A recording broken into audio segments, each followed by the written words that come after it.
Assalamualaikum warahmatullahi wabarakatuh. Alhamdulillahi rabbil alamin. Wabihi nasta'inu ala umurid dunya waddin. Asyhadu an la ilaha illallah wahdahu la syarika lah, ilahul awwalin wal akhirin. Wa asyhadu anna Muhammadan abduhu wa rasuluh wa safihu wa khaliluhu, al-mab'uts rahmatan lil alamin. Salawatullahi wa salamuhu alaihi wa ala alihi wa sahbihi wa man tabi'ahum bi ihsanin ila yaumiddin, amma ba'd. Hadirin yang dimuliakan Allah Subhanahu wa taala, alhamdulillah kita bersyukur pada Allah Subhanahu wa taala pada malam hari ini Allah Subhanahu wa taala mengumpulkan kita di tempat yang mulia ini, di rumah di antara rumah-rumah Allah Subhanahu wa taala, yang merupakan tempat yang paling dimuliakan oleh Allah Subhanahu wa taala di atas permukaan bumi ini, merupakan tempat yang paling dicintai oleh Allah Subhanahu wa taala. Maka satu kemuliaan bagi diri kita jika kita adalah orang-orang yang senantiasa terlihat dan berada di tempat yang paling dicintai oleh Allah Subhanahu wa taala. Dan merupakan satu poin bukti nyata kecintaan kita kepada Allah Subhanahu wa taala adalah ketika kita mencintai dan senang untuk berada di tempat yang paling dicintai oleh Allah Subhanahu wa taala. Salawat dan salam senantiasa kita kirimkan pada qudwah kita, teladan dan panutan kita, Rasulullah sallallahu alaihi wasallam, Nabi yang diutus oleh Allah Subhanahu wa taala untuk dijadikan sebagai panutan, untuk dipelajari jejak beliau, untuk kemudian kita berupaya meniti langkah-langkah beliau, karena petunjuk beliau dan langkah beliaulah yang ketika ditapaki dan dilewati, maka itulah yang akan berujung pada kebahagiaan dunia dan keselamatan dan kebahagiaan akhirat kelak. Ikhwani fiddin, jamaah maghrib isya yang dimuliakan Allah Subhanahu wa taala. Baik, kita melanjutkan pembahasan atau membacakan hadis-hadis Nabi SAW yang berisikan tentang targhib wa tarhib, motivasi sekaligus larangan-larangan dan peringatan Nabi sallallahu alaihi wasallam. Dalam kitab Sahih At-Targhib wa Tarhib dari Imam Nasiruddin Al-Albani rahimahullahu taala, yang disaring dari kitab At-Targhib wa Tarhib dari Imam Al-Munziri rahimahullahu taala. Ikhwani fiddin, a'azzani Allahu wa iyyakum ajma'in.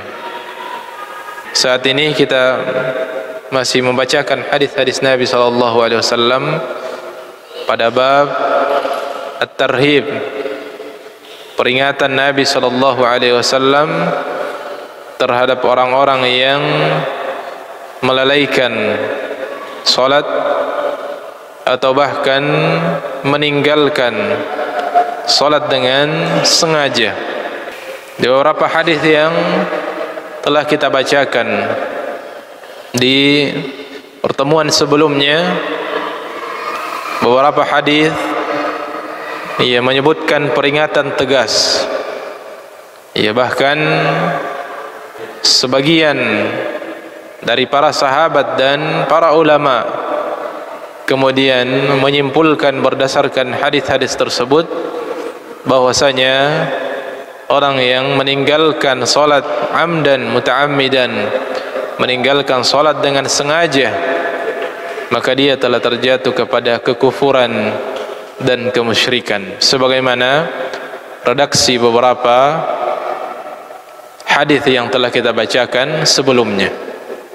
Meskipun sebagian dari para ulama, dan itu jumhurul ulama, memandang bahwasanya orang yang meninggalkan salat karena malas, dengan sengaja, hanya karena malas, dan tetap mengakui dan meyakini akan kewajibannya, maka dia tidak sampai kepada kufur atau keluar dari Islam, tetapi dia terjatuh kepada dosa yang sangat besar, yang bahkan karena hal tersebut dia berhak mendapatkan perlakuan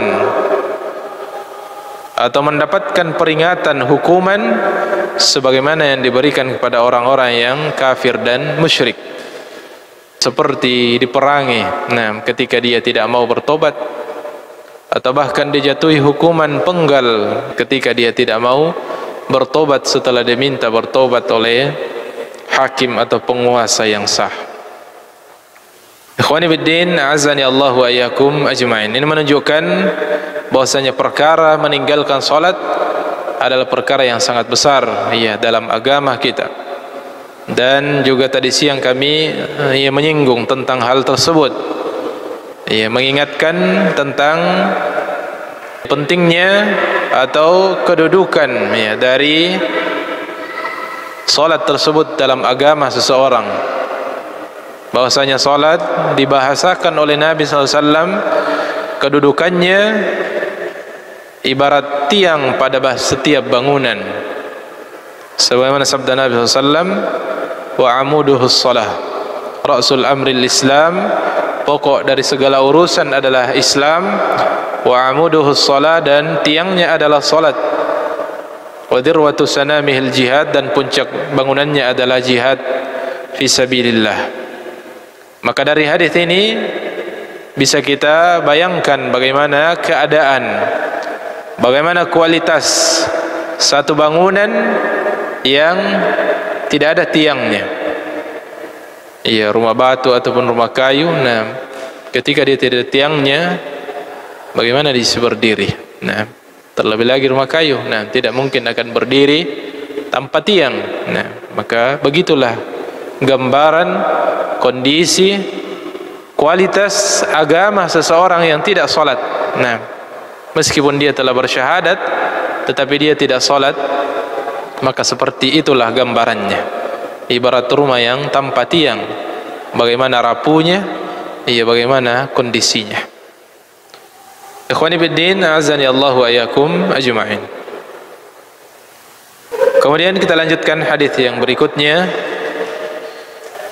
hadis yang hasan li ghairihi, an Umamah maulati Rasulillah SAW, maulati Rasulillah SAW, dari Umaymah maula Rasulillah SAW, budak atau mantan budak Nabi SAW, atau budak yang dimerdekakan oleh Nabi SAW. Qalat, beliau bercerita ketika dia masih menjadi budak Nabi SAW, kuntu asubbu ala Rasulillah SAW wudu'ahu. Dahulu saya pernah saat itu sedang menuangkan air wudu kepada Nabi SAW sedang berwudu. Dan ini boleh ketika berwudu, apalagi kalau menggunakan timba atau bejana, dibantu. Ada yang menyiram kemudian kita berwudu. Dan ini juga menunjukkan khidmat seorang budak kepada Rasulullah SAW. Fadakhala rajulun, ketika Nabi sedang berwudu, dan Umaymah yang meriwayatkan hadis ini membantu Nabi SAW dalam berwudu, beliau yang menuangkan air. Fadakhala rajulun, maka ketika itu ada seorang lelaki yang masuk, yang datang. Faqal, lalu dia berkata kepada Nabi SAW, mengajukan permohonan, ausini ya Rasulullah, berikan aku nasihat. Ya Rasulullah, berikan aku nasihat. Dan beginilah gambaran umat yang baik, yang ideal. Ketika dia merasa ada hal yang dia tidak pahami atau ada perkara yang dia inginkan, dan seterusnya ada persoalan yang dihadapi, maka dia mendatangi orang yang dipandang sebagai ahli ilmu di kalangan mereka. Dan tentu di zaman Nabi, rujukan paling pertama adalah kepada Nabi sallallahu alaihi wasallam. Faqal, maka Nabi SAW berwasiat kepadanya. Nabi SAW memberikan nasihat kepadanya, la tusyrik billahi syai'a. Nasihat yang paling penting, atau nasihat tentang perkara yang paling pokok dalam agama kita, yaitu la tusyrik billahi syai'a. Jangan sekali-kali mempersekutukan Allah Subhanahu wa ta'ala. Ini wasiat yang paling penting. Pada perkara yang paling penting, jangan sekali-kali mempersekutukan Allah Subhanahu wa ta'ala. Karena konsekuensinya sangatlah berat, sangat berbahaya. Karena mempersekutukan Allah Subhanahu wa ta'ala, sebagaimana kita pahami bahwasanya dia adalah dosa yang paling besar. Inna syirka la zulmun azim. Sesungguhnya kesyirikan itu adalah dosa yang paling besar.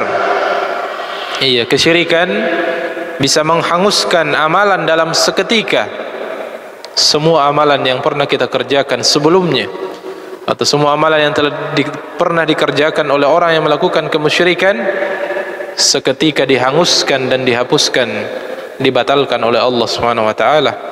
La in asyrakta la yahbatanna 'amaluk. Ketika kalian mempersekutukan Allah, maka dihapus seluruh amalan kebajikan. Maka nasihat ini sangat berharga. Nasihat ini pada perkara yang paling berharga. Dan seseorang ketika meninggalkan dunia ini dalam keadaan membawa dosa syirik ini, bahayanya di akhirat lebih dahsyat lagi. Dia akan masuk ke dalam neraka secara kekal di dalamnya, khalidina fiha. Dia kekal di dalam neraka, wa na'udzubillahi min dzalik. Inna Allah la yaghfiru an yushraka bih. Tidak ada peluang untuk dia diampuni oleh Allah Subhanahu wa taala ketika dia meninggal. Dan ada juga yang salah menjelaskan ayat inna Allah la yaghfiru an yushraka bih, mengatakan Allah tidak mengampuni dosa syirik kepadanya. Dianggap di dunia juga tidak. Adapun di dunia semua dosa diampuni oleh Allah Subhanahu wa taala, apapun itu. Mau syirik dan seterusnya. Syirik dan apalagi yang ada di bawahnya. Semua dosa diampuni oleh Allah Subhanahu wa taala selama masih di dunia dia bertaubat. Adapun di akhirat semua dosa akan diampuni kecuali syirik. Adapun di akhirat semua dosa akan diampuni. Meskipun beda-beda kondisinya. Ada yang diampuni tanpa disiksa terlebih dahulu, dan ada yang harus disiksa dulu sebelum diampuni dosa tersebut. Dan ada pun dosa syirik, innallaha la yaghfiru an yushraka bihi. Dosa syirik Allah tidak memberikan peluang untuk mengampuni dosa syirik nanti kalau sudah di akhirat. Kalau dosa syirik dibawa meninggal oleh seseorang, maka tidak ada peluang untuk dia diampuni. Apapun amalannya, apapun kebajikan yang pernah dia lakukan selama dia belum bertobat dari kesyirikannya, maka tidak diampuni dosanya di akhirat kelak. Meskipun dia punya anak yang mungkin 12 anak semua penghafal Al-Quran, mendoakannya, bahkan tidak boleh didoakan. Tidak ada yang bisa memberikan pertolongan kepadanya nanti di akhirat, dan tidak boleh didoakan. Selama dia meninggal dan diketahui betul-betul secara jelas terang bahwasanya dia adalah pelaku dosa kesyirikan dahulu ketika di dunia, maka dilarang, haram bagi orang yang beriman untuk memohonkan ampun kepadanya. Wa in qutti'ta au hurriqta bin nar. Makanya kata Nabi sallallahu alaihi wasallam, la tusyrik billahi, jangan sekali-kali mempersekutukan Allah. Wa in qutti'ta wa hurriqta bin nar. Meskipun engkau akan dipenggal, meskipun lehermu harus terpisah, kepalamu harus terpisah dari jasadnya, wa hurrikta bin nar, meskipun engkau harus dibakar atau dipanggang dengan api sekalipun. Ya, begitu berharganya namanya iman. Ya, begitu berharganya yang namanya tauhid, akidah dan keyakinan. Tidak boleh ditukar dengan apapun, meskipun taruhannya adalah nyawa. Ya, meskipun harus menghadapi ujian yang sangat berat. Dan ini sudah dibuktikan oleh kaum-kaum sebelum kita, ashabul ukhdud, wa ma naqamu minhum illa ayyuminu billahil azizil hamid. Dalam surah Al-Buruj disebutkan tentang ashabul ukhdud, orang-orang yang di antara mereka ada yang digergaji dengan gergaji besi dari kepalanya sampai terbelah dua badannya. Nah, dan mereka tidaklah dihukum seperti itu melainkan karena mereka mempertahankan untuk tidak mempersekutukan Allah Subhanahu wa taala, karena hal tersebut ya jauh lebih penting. Nah, terlepasnya kepala dari jasad itu lebih ringan daripada mempersekutukan Allah Subhanahu wa taala. Wala ta'si walidaik. Ya, dan kata Nabi sallallahu alaihi wasallam, jangan sekali-kali mendurhakai kedua orang tuamu.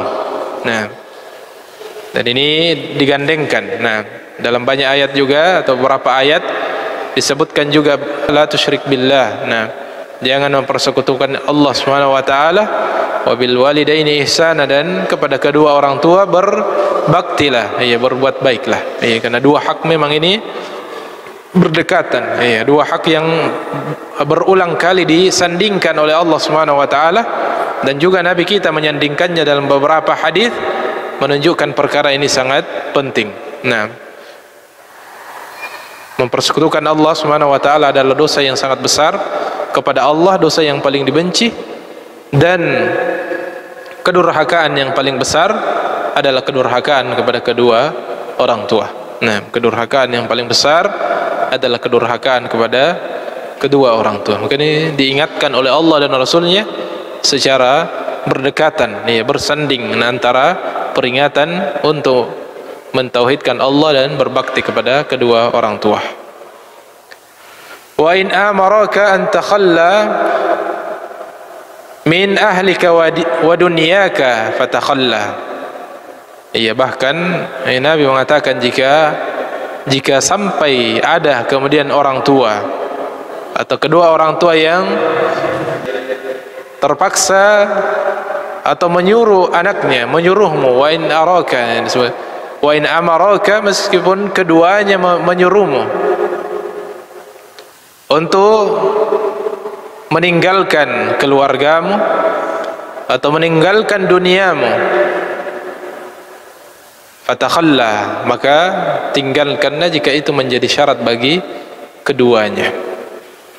Ini menunjukkan gambaran tingginya hak kedua orang tua, ya, dan tingginya kedudukan, nah, dan bakti kepada kedua orang tua. Wala tashrabanna khamran, dan jangan sekali-kali meminum khamar, fa innaha miftahu kulli syarrin, karena sesungguhnya khamar adalah kunci dari keburukan. Nah, ya, begitu banyak keburukan yang kemudian datang setelah khamar. Dan biasanya khamar, seseorang yang minum khamar biasanya tidak sekedar itu dosanya. Nah, pasti akan berimbas pada membuka dosa yang lainnya. Karena Nabi mengatakan miftahu kulli syarrin, khamar adalah, ya, kunci seluruh keburukan, atau kunci yang akan membuka peluang banyak keburukan setelahnya. Wala tatrukanna salatan muta'ammidan, dan jangan sekali-kali engkau meninggalkan salat dengan sengaja. Nah, jangan sekali-kali meninggalkan salat dengan sengaja, dan ini sesuai dengan judul bab kita, faman fa'ala dzalik. Apa konsekuensinya? Orang yang meninggalkan salat dengan sengaja, faqad bara'at minhu zimmatullahi wa zimmatu rasulih. Maka orang yang meninggalkan salat dengan sengaja, maka dia terlepas dari perlindungan Allah atau jaminan Allah dan jaminan Rasulnya. Nah, tidak lagi mendapat jaminan Allah dan jaminan Rasulnya. Apa jaminan itu? Dalam sebagian hadis disebutkan seseorang yang dijamin oleh Allah Subhanahu wa taala, semua orang muslim mukmin dijamin oleh Allah Subhanahu wa taala damuhu, dijamin darahnya, dilindungi, wa ahluhu, keluarganya, wa maluhu, hartanya. Nah, dijamin semua itu. Nah, tidak boleh diganggu. Nah, tidak boleh diganggu. Nah, agama dan syariat kita melindunginya dan menjaminnya. Maka orang yang meninggalkan salat dengan sengaja, maka lepas tanggungan itu dari Allah dan Rasulnya. Makanya dalam hukum pidana Islam, seseorang yang ketahuan dengan jelas tidak mengerjakan salat, meninggalkan salat, maka dia akan diadili secara hukum. Dia akan dipanggil wa yustatabu, dan diminta untuk bertaubat, diminta untuk bertaubat dari perbuatan itu atau perbuatan meninggalkan salat, diminta untuk salat. Kapan dia tidak mau, maka dijatuhi hukuman. Di antaranya adalah bisa dihukum mati. Artinya tidak ditanggung lagi, dilindungi lagi darahnya oleh syariat ini. Hakim bisa memvonis dia dengan hukuman mati. Jadi perkara berat, perkara besar. Ia meninggalkan salat ini, dan ini yang tidak dipahami dengan baik oleh kebanyakan kaum muslimin.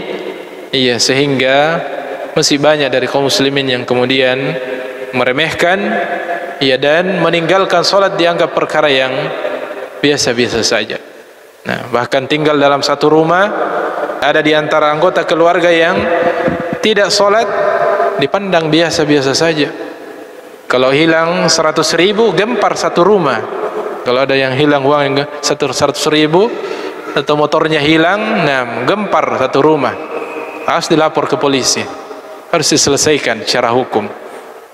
Nah, tapi salat ada di antara anggota keluarga kita, azan dikumandangkan, nah masih tetap dengan dunianya, atau mungkin anaknya masih dengan HP-nya main games dan seterusnya, tidak ada reaksi sama sekali. Nah, tidak ada kerisauan sama sekali. Nah, padahal ini perkara besar. Nah, dalam pandangan agama kita dan hukum syariat kita. Nah, seseorang yang meninggalkan salat perkara yang sangat berat.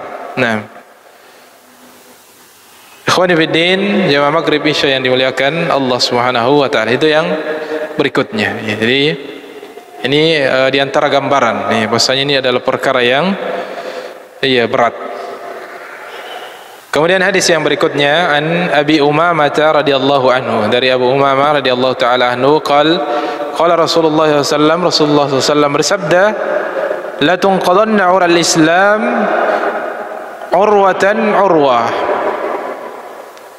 Sesungguhnya tali Islam atau ikatan atau syariat Islam ini akan ditinggalkan, akan lepas satu demi satu. Nah, jadi aturan Islam, syariat Islam itu akan banyak yang ditinggalkan sampai kemudian datangnya hari kiamat. Tersisa orang-orang yang tidak lagi menjalankan agama ini. Fakullaman taqadat urwatun, maka setiap satu tali itu lepas, tashabbathan nasu billati taliha, maka orang atau kaum muslimin akan berpegang kepada tali yang berikutnya, atau syariat yang lainnya. Nah, kata Nabi SAW, fa awwaluhunna naqdan al-hukmu, yang paling pertama kali akan lepas dari umat ini adalah al-hukmu, hukum, berhukum dengan agama ini. Nah, dia meninggalkan hukum-hukum dari agama ini. Wa akhiruhunna as-salatu, dan perkara agama yang paling terakhir akan lepas adalah salat. Nah, ketika tidak ada lagi yang salat, maka akan datanglah hari kiamat. Akan datanglah hari kiamat, tersisa asyarrun nas. Nah, kalau sudah tidak ada yang salat, sudah generasi tidak ada yang salat di tengah-tengah mereka, maka tunggulah, itulah hari kiamat yang akan terjadi. Ini menunjukkan Perkara salat ini perkara yang sangat penting dalam agama kita. Nah, perkara yang sangat penting dalam agama kita, dan hal ini sudah terlihat dengan perbandingan antara kaum muslimin yang menjaga salat dengan baik dengan yang tidak. Ya, mungkin kita bisa mengambil kesimpulan, mana yang lebih banyak, kaum muslimin yang menjaga salat dengan baik ataukah yang tidak menjaga dengan baik. Iya, mungkin meskipun berbeda-beda kondisinya. Ada yang rajin dengan berjamaah, dan ini yang paling ideal. Iya, lelaki yang menjalankannya dengan berjamaah di masjid, inilah yang paling sesuai dengan apa yang dilakukan oleh Nabi dan para sahabatnya. Mereka melaksanakan salat di masjid secara berjamaah. Ada yang salat di rumahnya. Iya, ini sudah melaksanakan salat tidak sesuai yang idealnya. Nah, mungkin gugur kewajibannya, tapi di sisi lain dia berdosa dalam pandangan sebagian mazhab, bahwasanya salat berjamaah wajib selama tidak ada uzur. Maka ketika dia mengerjakannya tidak secara berjamaah, maka tetap sah salatnya, tetapi di sisi lain dia berdosa karena meninggalkan kewajiban. Maka kondisi salat di rumah atau salat di tempat kerja secara tidak berjamaah, maka ini sudah satu kondisi menjaga salat yang tidak maksimal. Iya, dan yang sebagiannya lagi itu adalah salat secara tidak teratur. Iya, salat bolong-bolong. Nah, kadang salat, kadang tidak. Maka ini juga sudah termasuk melalaikan salat. Nah, tidak maksimal dalam menjaga salat tersebut. Dan yang lebih parah adalah orang yang hanya salat sepekan, salat Jumat saja. Nah, dan yang paling parah dari yang parah adalah yang salatnya hanya 2 saja, Idul Fitri dan Idul Adha. Nah, ini lebih parah lagi, dan ada juga yang seperti itu. Wa na'udzubillahi min dzalik. Maka perkara salat adalah perkara yang paling penting setelah syahadat, dan dia yang terakhir akan hilang dari kaum muslimin. Nah, ketika salat saja sudah tidak terlihat orang yang salat, maka tunggulah datangnya hari kiamat. Hadis yang berikutnya sama dengan yang kita bacakan tadi. La tatrukis shalah, jangan tinggalkan salat. Ini nasihat. Fa innahu man taraka as-salata muta'ammidan, karena sesungguhnya yang meninggalkan salat secara sengaja, faqad bari'at minhu zimmatullahi wa rasulih. Sama tadi yang ada di atas. Nah, hanya beda yang meriwayatkan. Hadis ini diriwayatkan oleh Ummu Aiman, bibi Rasulullah SAW. Kemudian riwayat hasan mauquf. Nah, hadis mauquf, artinya hadis yang hanya sampai kepada sahabat. Tetapi hadis yang mauquf selama dia hasan atau sahih, maka bisa dijadikan pegangan. Karena kalau hadis sudah sampai kepada sahabat, meskipun tidak ada yang mengatakan bahwasanya sampai Nabi yang mengatakan, tetapi ketika sudah sampai kepada sahabat, maka itu sudah bisa dijadi dalil. Nah, sudah bisa dijadikan pegangan, karena para sahabat dalam ilmu usulul hadis semuanya diberikan nilai atau diberikan derajat sebagai orang-orang yang udul, orang-orang terpercaya semuanya. Nah, tidak ada yang diragukan ketika berbicara tentang hadis Nabi SAW. Mereka tidak ada yang diragukan. Nah, kata Ibnu Mas'ud, ani Ibnu Mas'ud qal, dalam hadis yang mauquf ini disebutkan bahwasanya Ibnu Mas'ud berkata, man taraka as-salata fala dina lahu. Nah, man taraka as-salata fala dina lahu. Kata Ibnu Mas'ud, siapa yang meninggalkan salat, tidak melaksanakan salat, fala dina lahu, maka tidak ada agamanya.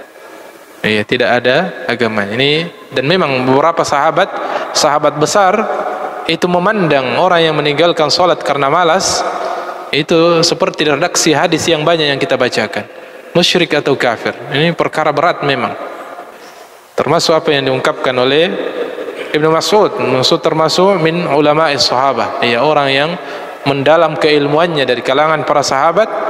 Ya, beliau mengatakan man taraqas salata fala dina lahu. Nah, siapa yang meninggalkan salat maka tidak ada lagi agamanya. Ya, rusak agamanya. Ya. Karena memang sesuai dalil-dalil yang tadi yang ada sangat banyak bahwasanya pembeda antara keimanan dan kekufuran adalah salat. Salat adalah tiang agama, tidak ada bangunan tanpa tiang. Nah, tidak ada bangunan tanpa tiang. Artinya tidak ada agama tanpa salat. Dan sesuai apa yang disebutkan oleh Ibnu Mas'ud, man taraqas salata fala dina lahu. Siapa yang meninggalkan salat maka tidak ada agama baginya. Meskipun orang-orang seperti ini diperhatikan, dilihat setelah ditegakkan hujjah kepadanya. Orang-orang yang tidak salat, sebagaimana orang-orang yang melakukan amalan-amalan yang bisa mengarah kepada kemusyrikan atau bisa membatalkan keislaman, kata para ulama kita, itu berlaku hukum-hukum seperti ini setelah ditegakkan hujjah kepadanya. Setelah dia diberitahukan, setelah dia dinasihati, setelah disampaikan ilmu kepadanya.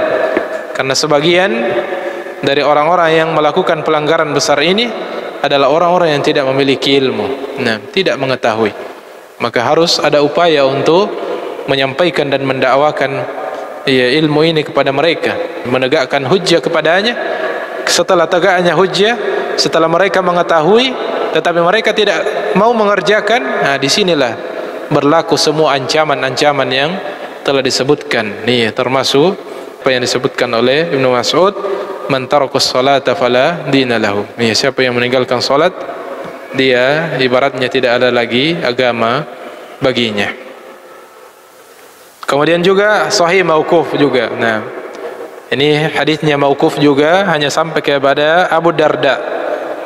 Dan sahabat juga Abu Darda, maka boleh juga dijadikan sebagai pegangan. An Abi Darda radhiyallahu anhu qala, dari Abu Darda radhiyallahu taala anhu, beliau mengatakan la imana liman la salata lahu. Tidak ada keimanan bagi seseorang yang tidak ada salatnya. Wala salata liman la wudu'a lahu, dan tidak ada salatnya seseorang jika dia tidak berwudu. Ini diumpamakan, dikiaskan, disandingkan, dan biasanya yang disandingkan itu karena sama keadaannya, sama kondisinya, maka dikiaskan. Orang yang salat tapi tidak berwudu itu nol nilainya, tidak ada salatnya. Dan Abu Darda mengatakan la imana liman la salata lahu. Tidak ada imannya orang yang tidak salat. Ini termasuk peringatan tegas bahwasanya orang yang meninggalkan salat dengan sengaja sangat berbahaya. Perkara yang sangat berbahaya.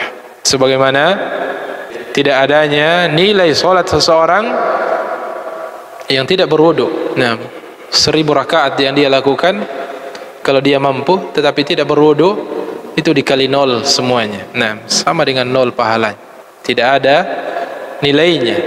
Begitupun keimanan, ketika dia tidak salat, maka kata Abu Darda dalam hadis yang mauquf ini, dia tidak ada iman baginya.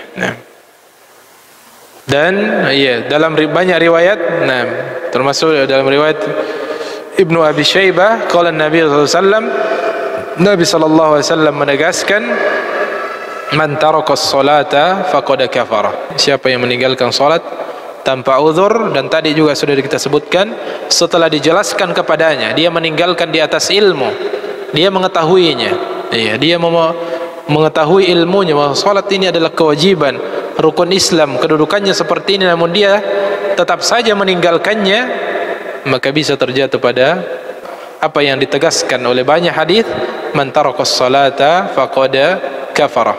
Siapa yang meninggalkan salat maka dia telah kafir. Wa na'udzubillahi min dzalik. Dan ini banyak.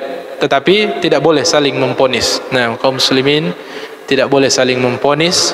Yang berhak untuk menegaskan, menetapkan dan mengadili adalah para penguasa yang sah. Nih, hakim yang ditunjuk secara sah, penguasa, pemimpin yang sah tengah-tengah kaum muslimin. Adapun kita tugasnya hanya berdakwah saja. Nah, tugasnya menyampaikan hadis-hadis ini kepada mereka bahwasanya ini perkara yang berat. Kita dakwai dengan hikmah, kita ajak dengan baik.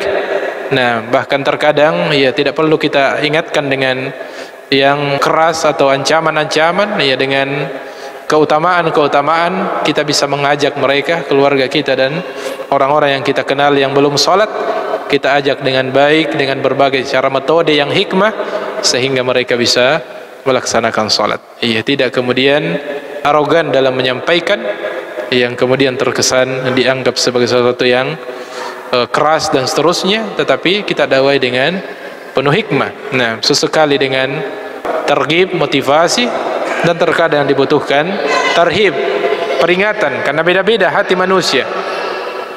Ada yang tertarik dan senang ketika dimotivasi. Nah, disampaikan dengan hal-hal yang memotivasi yang baik, keutamaan-keutamaan.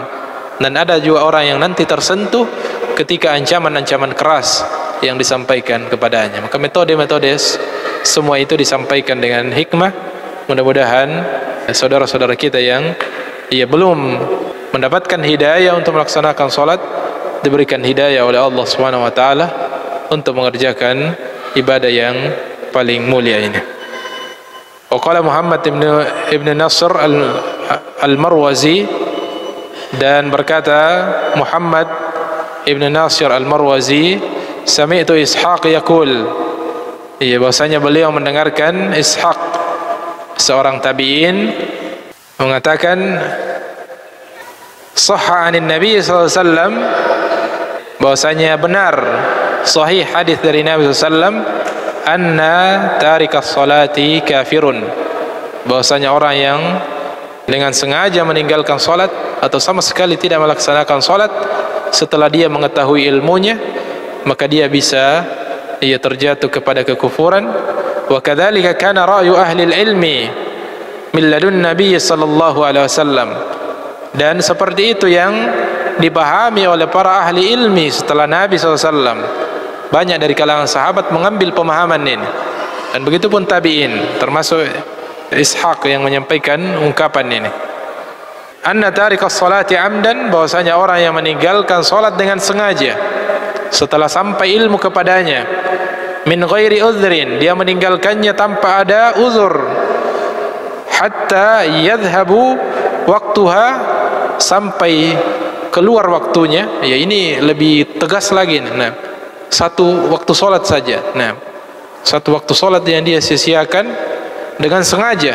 Nah, dengan sengaja bisa juga masuk pada hadis-hadis yang kita sebutkan tadi. Ini bukan lagi meninggalkan secara berkepanjangan, puluhan tahun, bertahun-tahun dia tidak solat, tetapi ini sekedar meninggalkan satu solat dengan sengaja. Nih, dengan sengaja sampai keluar waktunya.